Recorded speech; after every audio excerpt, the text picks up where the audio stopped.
어제 추미애 더불어민주당 대표가 전격적으로 박근혜 대통령과의 양자회담을 제안했다가 당내 반발이 부딪히자 어젯밤 철회했습니다. 네, 이 때문에 추 대표의 리더십에 상처가 난 것 아니냐는 관측이 나오고 있는데요. 영수회담을 비롯한 전국 상황, 신지호 전 새누리당 의원, 문병호 국민의당 전략홍보본부장과 이야기 나눠보겠습니다. 네, 안녕하십니까? 네, 안녕하세요. 자, 먼저 오늘 아침에 나온 얘기부터 하도록 하죠. 청와대에서 이제 대통령 변호인으로 유영하 변호사를 결정을 했습니다. 자, 이 유 변호사 박 대통령의 그 대통령 후보 시절에 같이 캠프에서 일을 했던 인물이죠. 예, 그 후보 시절에 이제 그 박 대통령 후보 특보를 했었고요. 검사 출신이고요. 그런데 이분이 정치 경력도 꽤 있습니다. 네. 경기도 군포에서 한나라당, 새누리당 후보로 입후보했다가 2012년에는 떨어졌어요. 그랬는데 올해 4.13 총선에 느닷없이 송파을로 왔습니다. 네. 그래서 그때부터 이거 청와대 낙하산 아니냐 이런 얘기 있었는데 아니나 다를까 이거 이한구 공천관리위원회에서 이분을 단수 후보로 이렇게 송파을에 송파을은 새누리당 절대 우세 지역 아니겠습니까? 그래서 이제 이른바 그 김무성 대표가 당시 옥새 파동을 일으켜갖고 새누리당 공천은 거의 무공천 지역으로 남겨두기로 해갖고 배지의 꿈이 좌절된 그런 분입니다. 네, 유영하 변호사는 2012년 총선 당시에 군포 지역에 말씀하신 대로 출마를 했었는데 그 당시 박근혜 새누리당 비대위원장이었죠. 유세 지원을 나서는 모습이 다시 지금 조명이 되고 있습니다. 그만큼 가까웠다는 방증이겠죠? 그렇죠. 아무래도 변호사를 하려면은 좀 속 깊은 얘기도 나눠야 되기 때문에 좀 상당한 이제 친밀도가 있어야 됩니다. 그래야 또 잘 대비할 수 있고요. 그런 점에서는 아무래도 박 대통령께서 신임할 수 있는 그런 유영하 변호사 선임했다고 그렇게 평가해야 되겠죠.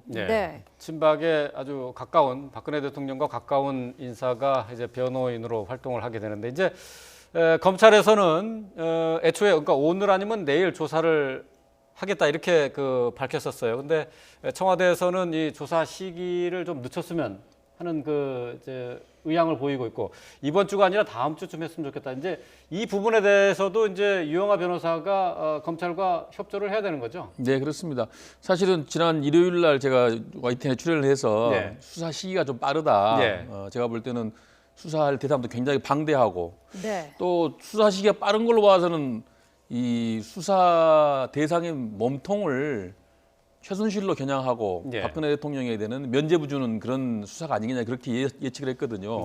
사실 지금 만약에 박근혜 대통령 몸통으로 본다면은 마지막에 다 정리하고 마지막에 소환해야 되는 겁니다. 그런데 좀 소환 시기가 빠르다고 그래서 이것은 참고인으로 조사해서 적당히 어물쩍 넘어가려는 게 아니냐 그렇게 예측했는데 아무래도 이제 뭐 좀 그런 비난들이 있다 보니까 검찰에서도 좀 더 이제 철저한 수사를 하겠다 그럴 의지를 표명한 거로 봐야 할 것 같습니다. 지금 저 화면에서는 지난 2012년 총선 당시의 모습으로 보이는데요. 지금 유영하 그 당시에 이제 군포에 이제 출마를 했을 때 당시의 그 모습입니다. 박근혜 대통령이 이렇게 지원 유세를 했네요. 네, 그랬죠. 2012년이 이제 이른바 박근혜 비대위 체제에서 총선이 치러졌습니다. 그래서 이제 이른바 저때 이제 박근혜 비대위 공천이 이루어졌는데 군포에서 저렇게 출마까지 했다가 낙선을 했는데 근데 이제 올해 아까도 제가 설명드렸듯이 느닷없이 이제 송파을로 와서 이한구 공관에서 단수 공천을 받았다가 이제 그 김무성 대표의 반발로 이루지 못했는데 저는 이제 검찰 수사와 관련해서요.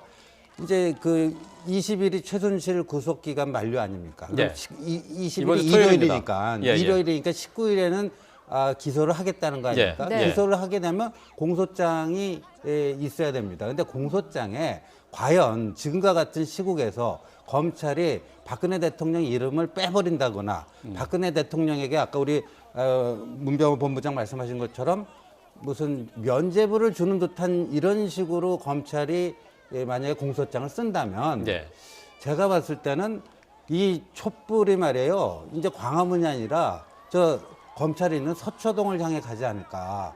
이제 이 검찰이 뭐 이를테면 그 민심의 어떤 그 사실상의 탄핵의 무슨 대상으로 떠오를 수도 있는 그러니까 검찰이 정상적인 판단을 가지고 있다면 자기들이 이렇게 했을 경우에 어떻게 된다라는 거를 잘 알고 있지 않을까. 저는 뭐 이제 상식적으로 그렇게 추론을 했습니다. 네. 제가 이제 저도 법조인이라서 주변에 이제 그 법조인들하고 얘기를 해보니까요. 이번 공소장이 대단히 중요하다고 보는 겁니다. 왜냐하면은 공범 관계를 써야 합니다. 그러니까 최순실은 공소에 박근혜와 공모하여 이런 용어가 나오냐 안 나오냐 굉장히 중요하거든요. 네. 근데 지금 그 직권남용으로 만약에 기소한다 그러면은 공모관계가 밝혀지지 않으면 기소할 수 없다 그런 의견도 있더라고요. 그러니까 반드시 직권남용으로 최순실을 기소하기 위해서는 박근혜 대통령 이름이 공소장에 들어가야 된다. 그런 이제 이론적인 그 검토가 있어서 이번 공소장이 어떻게 검찰이 그 기술할지 상당히 주목되는 부분입니다. 예. 네. 자, 검찰이 지금 이제 박근혜 대통령을 조사하는데 상당한 압박을 느낄 수밖에 없을 것 같습니다. 이미 뭐 우병우 수석이 검찰에 나와서 조사를 받는 과정에서 여러 가지 파문을 남기지 않았습니까? 그 뭐 팔짱을 끼고 후배 검사들 앞에서 권위 좀 뭐 지시하는 듯한 그런 모습도 보여줬었고요. 그렇기 때문에 아무래도 검찰에서는 이번에 그 박 대통령에 대한 수사를 다른 때하고는 좀 다르게 강도 높게 조사를 하지 않을까, 그런 예측도 좀 할 수가 있지 않을까요? 그리고 어제 이제 여야가 전격적으로 이제 특검하고 네. 국정조사 합의하지 않았습니까? 네. 이게 상당히 검찰에게 압박 요인으로 작용할 겁니다. 네. 이제 특검이요, 예정대로 이제 17일 이제 국회 본회의 통과하게 되면요, 12월 초부터 아마 그 활동이 시작이 될 수가 있습니다. 예. 그렇다면 이제 조만간 이제 그 바톤을 특검에게 넘겨줘야 되는데, 특검에서 제대로 수사를 해봤더니 이 검찰이 완전히 부실 수사했더라. 예. 이렇게 되면요, 네. 그야말로 대통령을 넘어서 이제 검찰도 탄핵 대상이 되는 거예요. 예. 이제 특검과 함께 이제 국정조사도 같이 합의하지 않았습니까? 네네. 근데 이제 특검이 이제 활동에 들어가면은 검찰 수사는 중단이 되는 거죠. 그렇습니다. 예. 중단되는 거죠. 어제 제가 특검 저 합의한 그 수사 대상을 보니까 예. 정말 14개 항목인가 되더라고요. 그 예. 어마어마하게 이제 전반적으로 굉장히 광범위한 국정농단 행위가 있었다고 보는데, 한 가지 아쉬운 것은 수사 대상에 박근혜 대통령 이름이 빠졌어요. 예. 네. 그게 좀 아쉬운데, 그렇지만 이제 사실상은 박근혜 대통령도 수사 대상으로 하고 있다, 그렇게 예약을 합의했기 때문에 예. 아마 특검 수사하는데 문제는 없을 것 같습니다. 그 뭐 수사 대상으로 이제 여러 가지가 나오고 있는데, 그러니까 우병우 수석에 대한 예, 그 그건 다 내용도 들어가 있고, 있습니다. 네. 이석수 그 감찰관에 대한 예. 수사 내용도 있고요. 예. 그리고 또 세월호 7시간의 그 대통령의 공백에 대한 수사도 여기에 포함될 수 있는 것 아닙니까? 충분히 포함되고, 어제 또 네. 그 이제 여야 수석 원내대표들이 포함된다라고 분명히 밝혔고요. 네. 예, 그러니까 이건 뭐 여기서 다뤄지지 않을 수가 없겠죠. 예. 예. 알겠습니다. 자, 이번에는 영수회담 얘기를 좀 해봐야 될 것 같습니다. 어제 이제 추미애 대표가 전격적으로 제안을 해서 성사가 되는 듯 싶었는데 저녁에 갑작스럽게 취소가 됐죠. 자, 이와 관련해서 추 대표가 그 회담을 철회하는 것이 좋겠다라는 야당 의원들의 의견을 받아들였다고 밝혔고요. 청와대는 여기에 대해서 유감스럽다라는 입장을 밝히면서 언제든지 회담이 열리기를 기대한다라는 여지를 남겨뒀습니다. 자, 추미애 대표와 청와대의 반응 먼저 한번 들어보고 계속해서 이야기 나눠보도록 하겠습니다. 의총에서 당론으로 대통령 퇴진해야 된다라는 총의가 모아졌습니다.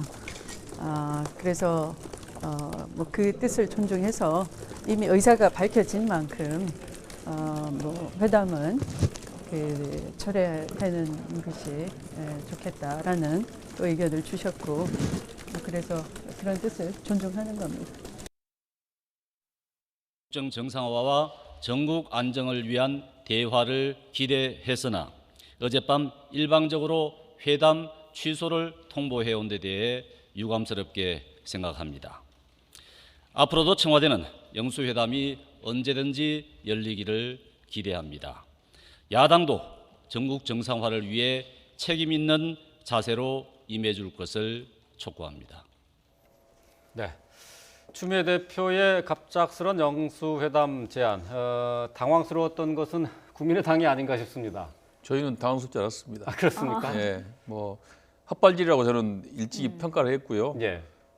이제 100만 촛불 민심이 드러난 이후에 네. 이제 국민들이 지금 주시하고 있습니다. 민심을, 국민의 의견을 제대로 대변하는 정치인 당이 누군가라고 보고 있는데 예. 네. 추미애 대표가 너무 섣부르게 민심과 이탈하는 그런 예. 일탈을 한 것이죠. 예. 네. 그래서 뭐 사실 국민의당으로서는 뭐 상당히 비판했지만은 뭐 사실 저희 당으로서는 뭐 더불어민주당과 추미애 대표가 헛발질하는 바람에 예. 뭐 저희로서는 좋다라고 또 한편으로 생각을 했었습니다. 그런데 청와대 회담을 취소하는 바람에 뭐 어쨌든 간에 야권 공조가 다시 회복돼서 예. 뭐 다행으로 예. 생각합니다. 그런데 지금 이제 여의도나 정치권에서 지금 중요하게 생각할 것은 민심이거든요.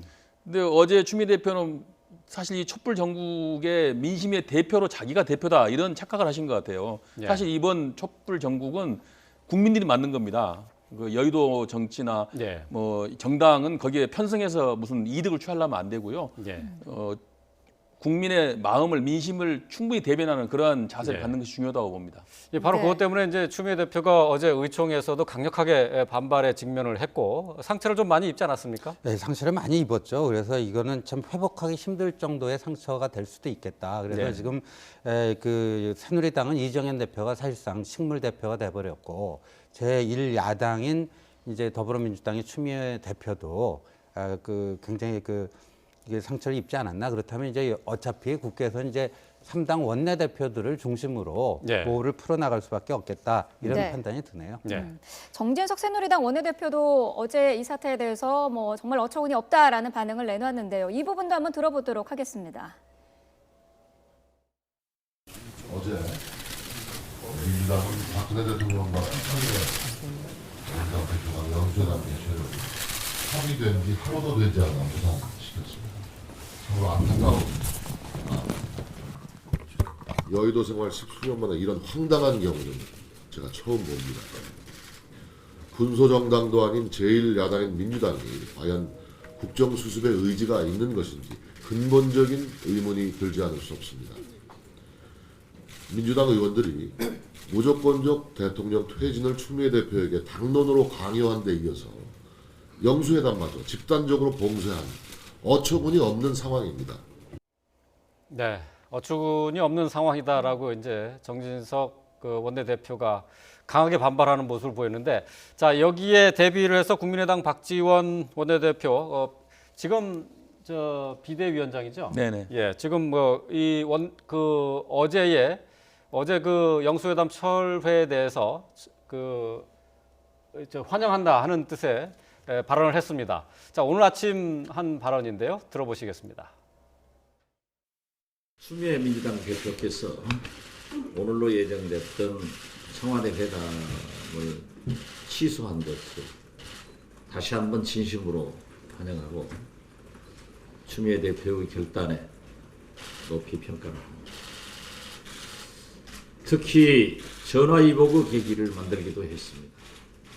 지금까지 박근혜 대통령 문제에 대해서 확실한 당론을 가지고 있지 않던 민주당에서 어제부로 박근혜 대통령 퇴진으로 당론이 확정됐습니다. 예. 네. 자 들으신 것처럼 새누리당에서는 이제 황당하다, 네. 이제 비판적인 이제 발언을 쏟아냈고, 그 다음에 국민의당 박지원 비대위원장은 환영한다고 얘기를 했습니다. 뭐 반응이 뭐 그 예상된 대로 나온 거죠. 예, 그런데 이번에 이제 촛불 전국에 있어서요, 그 국회에 있는 정치 세력을 보면요, 친박이 원래 뭐 대통령 호위 무사들이니까 친박에 그런 거요. 어떻게 보면 뭐 국민도 공분을 사고 있지만 네. 익히 네. 예상되는 거고.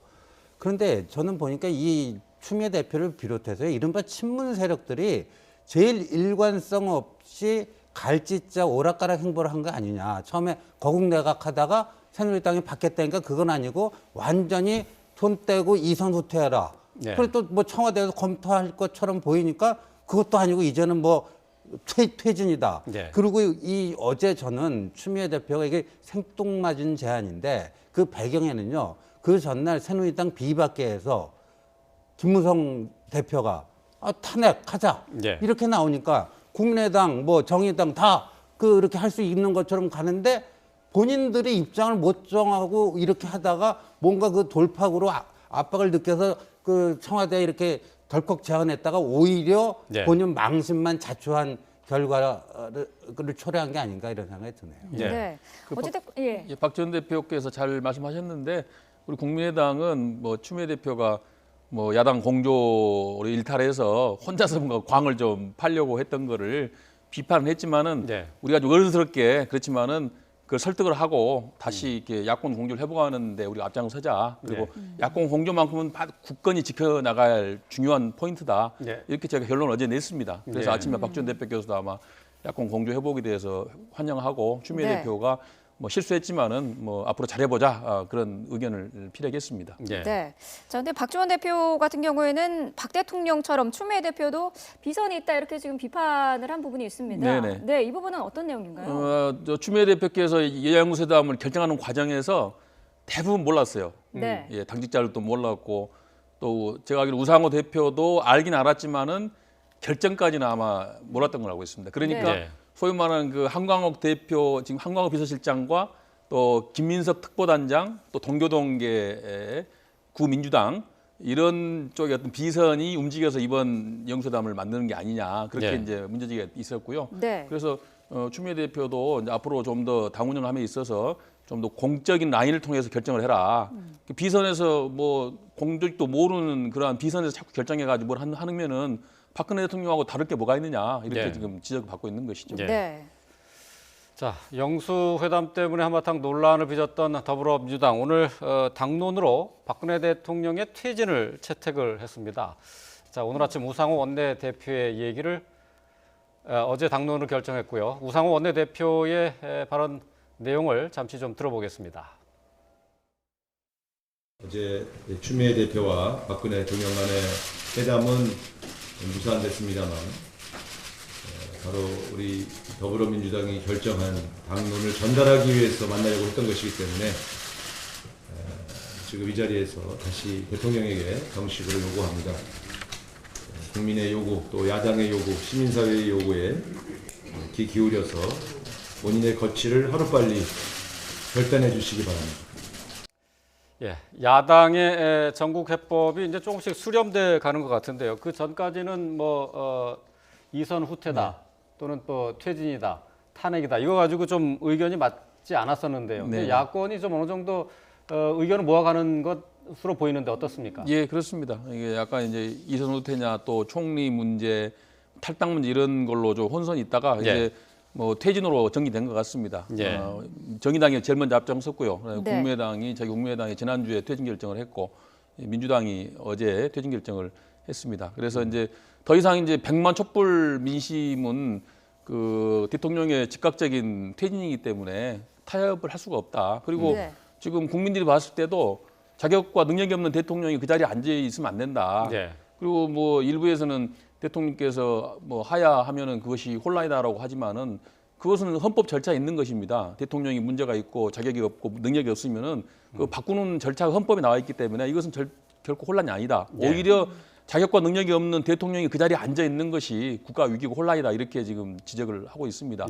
우리가 외교를 하더라도 뭐 대통령으로서의 어떤 그 자격을 또 대표성을 갖고 외국 정상을 만나고 외교를 해야 그게 먹히는 거죠. 외국에서 인정하지 않는 대통령, 이런 대통령 외교를 한다는 것도 문제가 있다고 봅니다.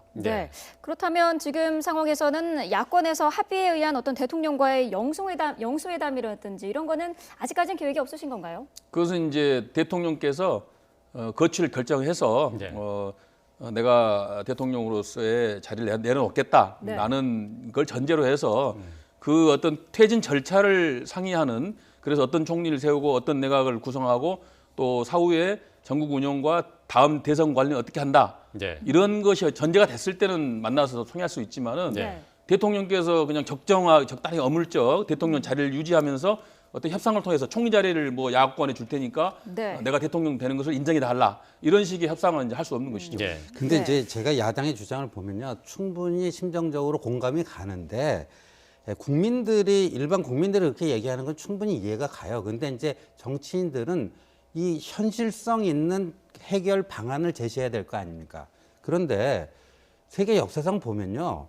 이 권력자, 그것도 엄청난 권력을 누리던 사람들이 이런 반대에 부닥친다 해갖고 스스로 물러나는 경우를 본 적이 있습니까? 예. 우리 그 영국의 명예혁명이 우리가 다 기억하는 게 뭡니까? 그게 무혈혁명이었기 때문에 참 진기한 기록으로 세계사에 남는 거죠. 예. 그런데 이 우리 또 역대 대통령들 스스로 물러난 사람 한 사람도 없어요. 그래서 저는 이 물러나라 하는데 어제 뭐 JP 전 총리가 말이에요. 뭐 5천만 국민이 들고 일어나도 안 물러날 사람이다 이런 얘기까지 했는데 예. 그렇다면 그 자진 사퇴 하야를 거부할 경우에 그럼 뭐를 어떻게 할 것인가에 대해서 그 아주 현실적으로 생각을 해야 될 때가 왔다 이렇게 예. 보여집니다. 네. 예, 알겠습니다. 자, 최순실 게이트와 관련해서 이제 박근혜 대통령도 이제 조사를 받게 되고요. 또 여야는 국정조사와 함께 특검도 합의를 했습니다. 사상 최대 규모의 특검, 진실이 그대로 밝혀지기를 기대를 하겠습니다. 자, 지금 전국 상황과 관련해서 신지호 전 새누리당 의원 그리고 문병호 국민의당 전략본부장과 함께 얘기를 나눠봤습니다. 말씀 잘 들었습니다. 고맙습니다. 고맙습니다.